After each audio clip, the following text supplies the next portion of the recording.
Hello दोस्तों, RS educational world में आपका स्वागत है। मैं श्रेयांश पांडे आज आप लोग के लिए रियल नंबर चैप्टर से पहले एक्सरसाइज की बात करूंगा, जिसमें एक्यूट डिवीज़न लेमा की बात हुई।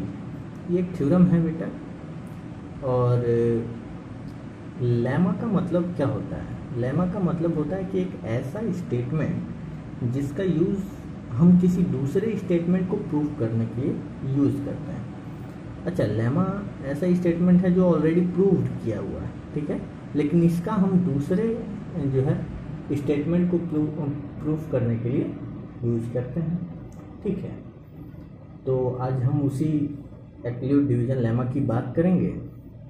इसके बारे में आप लोग ऑलरेडी जानते हो, लेकिन फॉर्मेट अलग। आपने क्लास 6-7 में पढ़ा होगा, लॉन्ग डिवीजन मेथड से HCF निकालना, है ना। तो यही मेथड इसमें भी यूज होता है और उसी की हम बात करेंगे, लेकिन बस लिखने का जो फॉर्मेट है वो फॉर्मेट चेंज हो जाता है, ठीक है। तो सबसे पहले हेडिंग डाल लेते हैं एक्यूट डिवीजन, ठीक है, डिवीजन लेमा। अच्छा बेटा, मैंने बताया कि लेमा क्या है, ठीक है। इसमें होता यह है बेटा, जैसा कि आप ये जानते हो डिवीजन के फॉर्मेट में क्या होता है कि ये डिवीजन, ये डिविडेंड, ये कोशेंट और यहाँ पे रिमाइंडर, ठीक है, ओके। तो हम ये जानते हैं बेटा कि डिविडेंड इज इक्वल टू क्या होता है, डिवीजर इनटू कोशेंट और प्लस रिमाइंडर, यही तो होता है ना। ठीक इसी फॉर्मेट को ये फॉलो करता है एक्यूट डिवीजन लेमा, जिसके तहत हम HCF ऑफ किसी भी टू इंटीजर्स के बीच का HCF निकालते हैं, ठीक है। अच्छा, तो एक जनरल इक्वेशन होता है, जैसे मान लो कि कोई दो इंटीजर है, ठीक है। तो दो इंटीजर हम मान लेते हैं A है और B है, ठीक है। तो इसके बीच का जो रिलेशन है वो क्या हो सकता है? अगर ये A डिविडेंड है और B, ठीक है, B डिवीजर है, ठीक है, ये R लिखा है मैंने, डिवीजर है, यानी आप कह सकते हो मान लो B, तो हम कोशेंट का मल्टीप्लाई करेंगे और प्लस रिमाइंडर, है ना। ये एक स्टैंडर्ड इक्वेशन है बेटा एक्यूट डिवीजन लेमा के लिए, ठीक है। मान लो A कोई इंटीजर है जिसको हम डिविडेंड कह रहे हैं, B कोई डिवीजर है इंटीजर, और Q कोशेंट है और R रिमाइंडर है। हम ये बहुत अच्छे से जानते हैं बेटा कि रिमाइंडर कभी भी डिवीजर से बड़ा नहीं हो सकता, रिमाइंडर कभी भी डिवीजर से बड़ा नहीं हो सकता, यानी ये रिमाइंडर जो है या तो 0 के इक्वल होगा या 0 से बड़ा भी हो सकता है, ठीक, लेकिन हमेशा और हमेशा ये B से बोले तो डिवीजर से छोटा रहेगा, ठीक है। अच्छा, आप आसानी से देखा होगा बेटा, जैसे मैं ये अगर यहाँ पे ये कहूँ कि जैसे यहाँ 23 है, 23 को मैंने 5 से डिवाइड किया तो 4 बार में गया 20, ठीक, माइनस किया 3 आया। ये जो 3 रिमाइंडर है बेटा, देखो ये हमेशा 5 से छोटा होगा। अगर ये यहाँ पे बड़ा होता तो ये एक बार और चला जाता, है ना। यानी रिमाइंडर हमेशा और हमेशा डिवीजर से छोटा होगा, यानी R या तो ये 0 हो सकता है, अगर ये डिविजिबल होता तो पूरा 0 आ गया होता, या फिर 0 से बड़ा होगा, ठीक, कोई नंबर, लेकिन हमेशा और हमेशा डिवीजर से छोटा होगा, यानी B से छोटा होगा। क्लियर है बेटा? ठीक है, तो इसी फॉर्मेट पे हम किसी भी दो नंबर के बीच का HCF निकाल सकते हैं, ठीक है। तो उससे आपको समस्या नहीं होनी चाहिए। तो हम पहले क्वेश्चन पे आ जाते हैं, जिसका यूज करके मैं अभी बता देता हूँ। जैसे पहला क्वेश्चन आपका जो है वो ये कहता है कि 135 और 225, 135 और 225 ये दो इंटीजर यानी ए और बी दिए हुए हैं। ठीक है, ये अभी हम ए बी डिसाइड नहीं कर सकते क्योंकि ए हमेशा ग्रेटर होता है, जिसको भी हम डिवाइड करते हैं वो बड़ा होना चाहिए ना, नहीं तो पूरा डेसिमल में आ जाएगा, है ना। तो है एक 135 है, एक 225 है, और अगर हम इसको इक्वेशन में रखेंगे तो कैसे लिखेंगे, जरा ध्यान दो बेटा।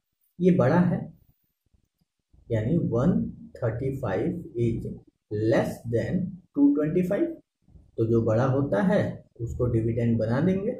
ठीक, यानी 225 ए की जगह रख दिया, ये ए है और ये बी है। क्लियर है?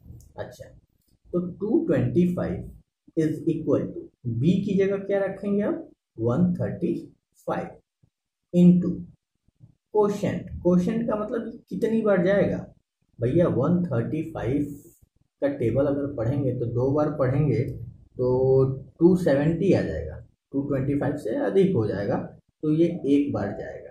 ठीक है, प्लस रिमाइंडर कितना बचेगा तो माइनस करके देख लो, 225 माइनस 135 कितना आया, 5 में से 5 गया 0, 12 में से 3 गया 9, 90, यानी रिमाइंडर हमारा क्या हो गया 90 हो गया।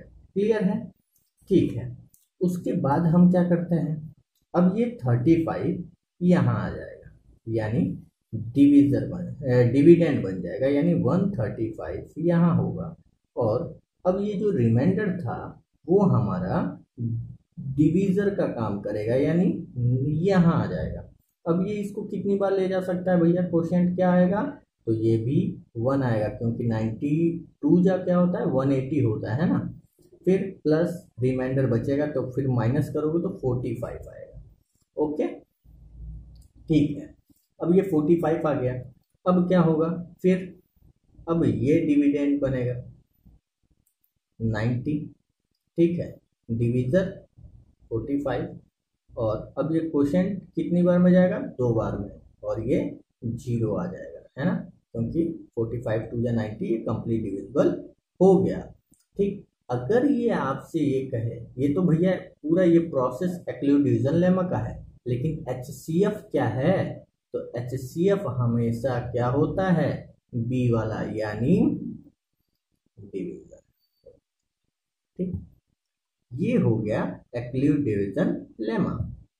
लेकिन क्या इस प्रोसेस को अगर बाय द वे मान लो ये प्रोसेस ही भूल गए, इसको यहाँ करना है, इसको यहाँ करना है, कैसे क्या करना है, तो हमको लॉन्ग डिवीजन मेथड याद होना चाहिए, और हम उसमें क्या करते थे कि बड़े वाले नंबर को अंदर डाल देते थे और छोटे वाले नंबर से डिवाइड कर देते थे, है ना।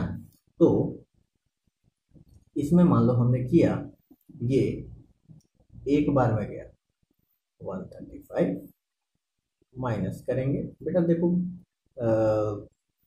मोबाइल बहुत अच्छा नहीं है तो इसका कैमरा भी बहुत अच्छा नहीं है, तो इस वजह से जो है थोड़ा सा आपको परेशानी हो सकती है बेटा, लेकिन यकीन मानो मैं कोशिश करूँगा कि ये बहुत जल्दी ये सारी चीज़ें सॉल्व हो जाएं, इसलिए जो है थोड़ा सा धैर्य रखना, और मैं हर चीज़ को कवर करूँगा, कंटेंट आपको अच्छा मिलेगा। हाँ, थोड़ा उसकी क्वालिटी वीक हो सकती है, ठीक है, क्योंकि अभी मेरे पास कोई व्यवस्था नहीं है तो मैंने उसको बहुत ज़्यादा ध्यान भी नहीं दिया अभी, लेकिन हमारा सारा फोकस इसी चीज़ पे है कि जो भी कंटेंट आपको डिलीवर हो वो सही हो, आपके काम लायक हो। ठीक है, चलिए मुद्दे पे आते हैं। 135 एक बार में गया, 0, 12, 12 में से 3 गया 9, और ख़त्म। फिर अब ये जाएगा नहीं, अब यहीं पे ऐसे बना देते थे और ये 35 अंदर आ जाता था, है ना। फिर कहाँ कितनी बार में जाएगा 1 बार में, 90 आया, फिर माइनस किए 45 आ गया, फिर 90 अब अंदर आ गया, फिर 2 बार में 90, ख़त्म हो गया। तो जो लास्ट में जो डिवीज़र बचता था वही हमारा क्या हो जाता था HCF हो जाता था, है ना। तो यहाँ पे भी वही काम हुआ है, पहले वाले स्टेटमेंट को ऐसे लिखा गया है, इतने स्टेटमेंट को बताते हैं, इतने स्टेटमेंट को हमने पहले वाले इक्वेशन में डाल दिया। क्या 2225 को डिवाइड किया 135 से, एक बार में गया और रिमाइंडर आया 90। ठीक, उसके बाद फिर इस वाले फॉर्मेट को हमने लिखा। ठीक है, ये फर्स्ट स्टेप था, ये सेकंड स्टेप है। ठीक, सेकंड स्टेप में क्या किया, 135 डिविडेंड था, 90 डिवीजर और 1 बार में क्वेश्चन और 45 रिमाइंडर, 45 रिमाइंडर। फिर थर्ड वाले इक्वेशन में हमने इसको लिखा है, यानी ये थर्ड वाला है, क्या है 90 अंदर है, यानी ये डिविडेंड 45 से डिवाइड करें तो ये डिवीजर 2 बार में और ये 0 यानी निपट गया, यानी रिमाइंडर हमारा 0 आ गया। तो भैया हमारा रिमाइंडर अगर 0 आ जाता है तो वहीं खत्म, और जो लास्ट डिविडेंड होता है वही एचसीएफ होता है। तो ये इतना आसान है बेटा, आप इसको बहुत आसानी से कर सकते हो, है ना। तो इस स्टैंडर्ड इक्वेशन को याद रखना, ठीक है, और इस फॉर्मूले को याद रखना, पूरा कंप्लीट हो जाएगा। ठीक है बेटा, बाकी किसी भी प्रकार की कोई समस्या, वीडियो में समस्या आ रही है, प्रेजेंटेशन में समस्या आ रही है, या क्वेश्चन नहीं समझ में आ रहा है, आप जरूर बताइएगा, हम उसका आंसर देंगे, करेंगे। ओके, और बस अपना सपोर्ट, और हाँ एक चीज़ और, वैसे तो मैं इसको कहना नहीं चाहता, लेकिन फिर भी बेटा आप लोग इसको उन लोगों तक जरूर पहुंचा दीजिए जो अभी असक्षम है किसी भी कोचिंग के लिए, ठीक है, ताकि उनकी कुछ मदद हो जाए। मेरा मेन ऑब्जेक्टिव यही है कि ये उन तक पहुंच जाए। ओके, जय हिंद, फिर मिलेंगे। Okay, be happy and keep happy.